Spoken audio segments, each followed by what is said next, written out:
સંત સમાગમ, હરિકથા, તુલસી દુર્લભ દો. આજે સમાજની અંદર તમને બધી વસ્તુ મળી શકે છે, પણ સંત સમાજમાં સંત સમાગમ બહુ ઓછું જોવાનું મળે છે. આજે પરમ પૂજ્ય શ્રી ભગવાનદાસજી મહારાજીને મહેંતાઈ સમારોહમાં તમને બધા સંતોનો ત્રિવેણી સંગમ થાય છે અહીંયા, જ્યાં તમે જોયું હશે કે મહાકુંભ મેળાની અંદર સર્વે સંતોનું દર્શન થાય અને ત્યાં દર્શન કરવા જાઓ તો ઘણું સમય અને ઘણું પૈસા વપરાય, પણ એ તમને ઘર બેઠા ત્રિવેણી સંગમ એટલે સર્વે સંતોનું દર્શન થાય એ અમારા અહોભાગ્ય છે.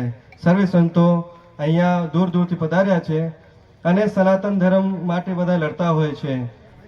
બહારથી આવતા લોકો આક્રાંતાઓ ગમે તે કર્યું હોય, પણ આપણા ધર્મ એટલું મજબૂત છે કે કોઈનું કાંઈ ચાલ્યું નહીં અને આપણું ધર્મ ટકી રહ્યું છે. ધર્મ આપણા અંદર આવે, ધર્મને આપણે જાણી શકીએ, એનું મુખ્ય સ્ત્રોત જે છે વેદ છે, શાસ્ત્ર છે. 5 દિવસ લાગી જાય, પછી બ્રાહ્મણોને બોલાવો, બધી એની વ્યવસ્થા કરો, બધી વિધિ કરો, એના માટે ટાઈમ પણ જોઈએ અને પૈસા પણ જોઈએ, જે બધા સક્ષમ નથી. પણ અગર કોઈ વ્યક્તિ સંત જોડે રહે છે, અમારા પરમ પૂજ્ય 1008 શ્રી ગરીબદાસજી મહારાજજી છે, એ સવારે 3 વાગે ઉભા થઈને નહાવે અને 4 વાગેથી હવનના આસન પર બેસે, 6 વાગે 7 વાગે સુધી એ હવન કરે લગાતાર. અહીંયા ઉપસ્થિત છે ગૌ સંત સેવી પ્રતિપાલક, જ્યાં જગદીશ મંદિર ત્યાંની પ્રક્રિયા જો લોકો ભગવાન બનીને કઈ 200-400 લોકોને મફતમાં નથી ખવડાવતા, ભજીયાના પૈસા લેવે છે.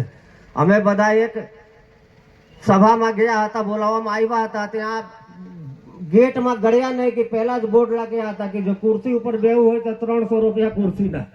સુધીર બાપુ, 300 રૂપિયામાં કુર્સી બુકિંગ કરાવો, પછી તમને કુર્સી મળશે. ભજીયાના નાસ્તાના 50 રૂપિયા, જમવાના 150 રૂપિયા ટોકન લેવો તો જમવાનું મળે. તમે જગદીશ મંદિરમાં જાઓ, 2-4 હજાર મુસલમાનો છાશ પીવે છે, 2-4 હજાર મુસલમાનો છે. એ પણ આપણા માટે જાણવું જરૂરી છે, કેમ કે ધર્મનું જ્ઞાન બધી રીતે થોડુંક થોડુંક આપણા અંદર આવવું જોઈએ. પણ એના પહેલા જે આજે આપણે ધર્મની ચર્ચા કરીએ છીએ, તો આપણા ધર્મ સભાને આગળ વધારતા આપણા વચ્ચે ખૂબ જ સરસ અને સૌમ્ય કથાકાર તો બધા સારા છે. આપણા સુધીર બાપુ અમારા આમે છે, એ પણ એવા અમારા અહીંયા કથા કરવા હતા તો આગળથી આવ્યા, બાપુ મને કાંઈ જોતું નથી. મેં કીધું એક કામ કરું કે ઓલા બર કન્યાને બેહાડે છે ને એવું મંડપ લગાવી દઉં છું અને ત્યાં એક મૂકી દઉં બાજોટકા. તો બોલે હા થઈ જશે બાપુ, કાંઈ ચિંતા નહીં. આપણે તો સંતોની સેવા કરવાનું છે. આવી રીતે સરસ કરીને અમારા અહીંયા કથા કરી દીધા. બોલો, એક સત્તા. તો આવા બધા સંતો કથાકારોની મહિમા છે. તો આવા જ એક વિષ્ણુભાઈ દાણીધરિયા, પરમ પૂજ્ય વિષ્ણુભાઈ દાણીધરિયા ખૂબ જ સૌમ્ય કથાકાર છે, આપણા વચ્ચે અહીંયા ઉપસ્થિત છે. એમને પણ હું પ્રાર્થના કરી કે પોતાના મધુર વાણીથી અમે સૌને લાભાન્વિત કરે. રામચંદ્ર ભગવાન કી જય, બાલકૃષ્ણ ભગવાન કી જય, સદગુરુ ભગવાન કી જય, શ્રી બહુચર માત કી જય. આજની આ સંત સભાના પરમ અધ્યક્ષ, પરમ પૂજનીય, પ્રાતઃ સ્મરણીય 1008 મહામંડલેશ્વર શ્રી શ્રી દિલીપદાસજી બાપુને મારા પ્રણામ. આપણા સૌના હૃદયમાં જેનું બહુ જ સુંદર અને મોટું સ્થાન છે અને બહુ છેતું નથી, નજીકનું જ આપણું એક એવું પરંગણું, એક પીરાણું, માં ખોડિયારનું ધામ, નાની ખોડિયાર, ખોડલ પીઠાધીશ પરમ પૂજ્ય 1008 મહામંડલેશ્વર શ્રી શ્રી ગરીબરામ બાપુને પણ મારા દંડવત પ્રણામ. મારા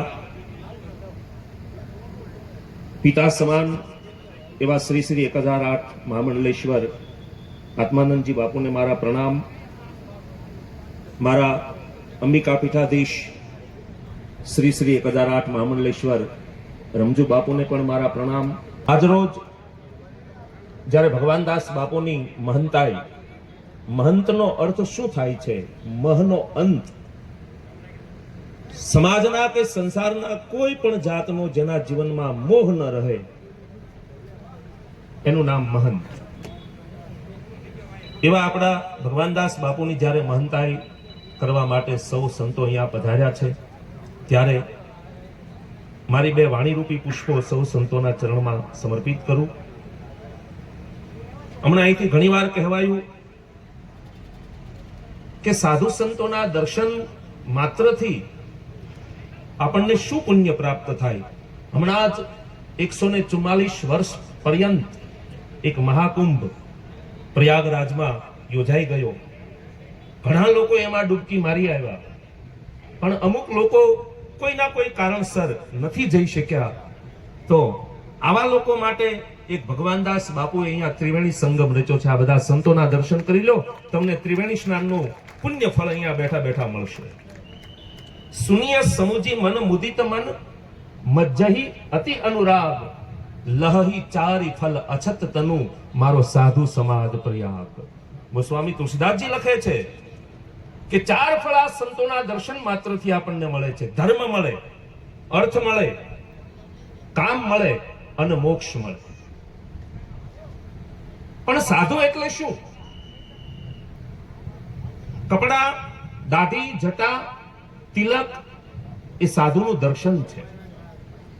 પરંતુ શ્રીમદ ભાગવતજીમાં જ્યારે માં દેવહૂતિ ભગવાન કપિલને કહે છે કે હું એક સમ્રાટ ચક્રવર્તી મનુની દીકરી છું, મારા પિયરમાં સંસારના કોઈ ભોગો એવા નહીં હોય કે જેને મેં નથી ભોગવ્યા, પરંતુ આટલું ભોગવ્યા છતાંય મારા મનને મન સંતોષકારકમ, મારા મનને જે સંતોષ મળવો જોઈએ, જે શાંતિ મળવી જોઈએ, એ કેમ નથી મળતી? ત્યારે ભગવાન કપિલ એને જવાબ આપે છે કે માં, તું અત્યાર સુધી સંસારના વિષય સુખને પૂર્ણ માને છે, પણ સંસારના વિષય સુખોમાં પૂર્ણતા નથી. પૂર્ણતામાં જોડાવવું હોય તો પૂર્ણ પરમેશ્વર, પૂર્ણ પરમાત્માના સંગમાં તું જોડાઈ જા. ઓમ પૂર્ણમદઃ પૂર્ણમિદં પૂર્ણાત પૂર્ણમુદચ્યતે પૂર્ણસ્ય પૂર્ણમાદાય પૂર્ણમેવા વશિષ્યતે. પૂર્ણમાં તું જોડાઈ જા અને ભગવાનના શરણમાં તું આશ્રિત થઈ જા, એટલે તારા મનને સંતોષ મળશે, શાંતિ મળશે. ત્યારે માં દેવહૂતિ કહે છે કે ભગવાનનું સરનામું કોણ બતાવે? ભગવાન સુધી પહોંચવા માટે મારી આંગળી કોણ પકડે? ત્યાં સુધીનું મને એડ્રેસ કોણ આપે? ત્યારે ભગવાન કપિલ બોલ્યા છે કે સએવ સાધુષુ કૃતો લોક દ્વાર પાવૃતામ. એવા કોઈ સાધુના શરણે જતી રહે, કોઈ સંતના શરણે જતી રહે.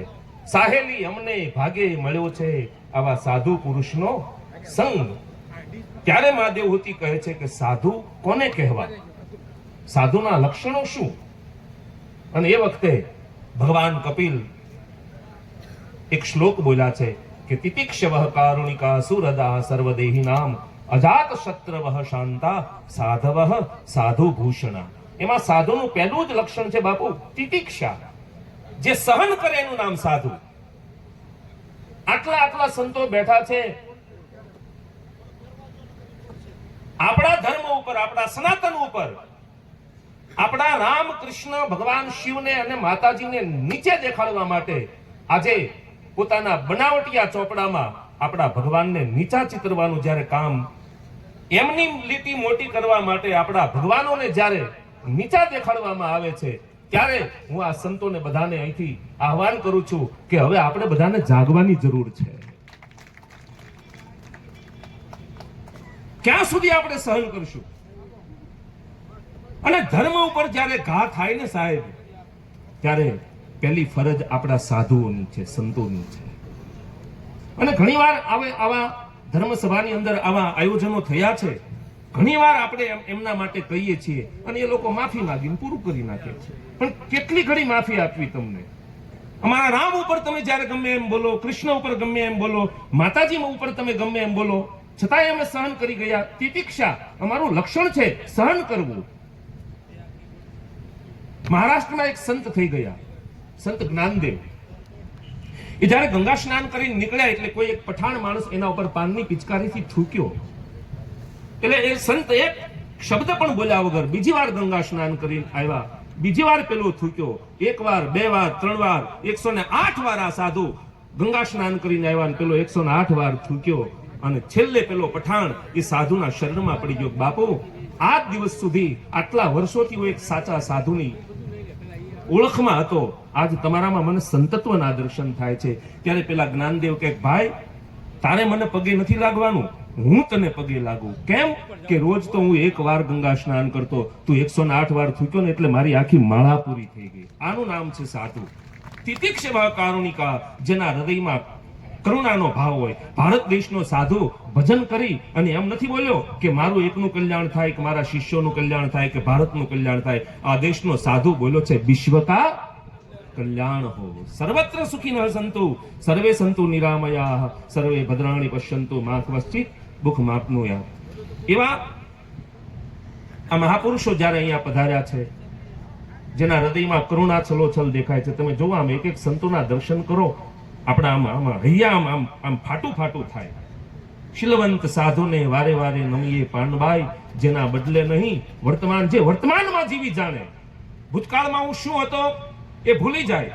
હવે પછી મારું શું થવાનું? અમારા સાધુ સંતોમાં તો હોય કે બપોરે અમને કાલી રોટી અને ધોળી દાળ મળી જાય એટલે પછી સાંજે અમે સમજી જઈએ ખીચડી કઢી જ મળવાની છે, પણ સાંજની ચિંતા નહીં.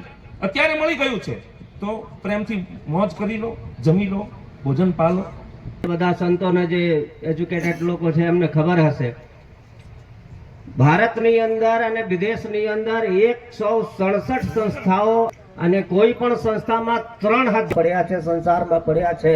માત્ર થોડુંક બધું જાણીને આપણે છાતી પીટવા માંડીએ કે ઓહો બહુ બહુ. અરે તમે કુંભ મેળામાં જાઓ, લાખો લાખો લોકોને આ સંતો ભગવાનના રામ નામ લેતા લેતા જો હે લોકોને ભોજન કરાવે છે. આ બલથી એ લોકો જે છે બલવાન્વિત થઈ રહ્યા છે. તો આ સંતોની વ્યથા છે. આજે અમારે સૌને, આપણા સૌને કર્તવ્ય છે કે આપણે સાચા રાસ્તે ઓળખીએ. જો સાચા રાસ્તા ભલે દુઃખ ભરેલું હોય, કષ્ટમય હોય, પણ આપણા ઘરમાં નમક રોટલી ખાવીને જેવી રીતે શાંતિ માણસ જીવી શકે ને, બીજાના આગળ હાથ ફેલાવીને કોકને બીજાને બાપને બાપ કહીને અને ખીર પૂરી ખાઈને સુખી નથી રહી શકતા, એ સત્ય છે.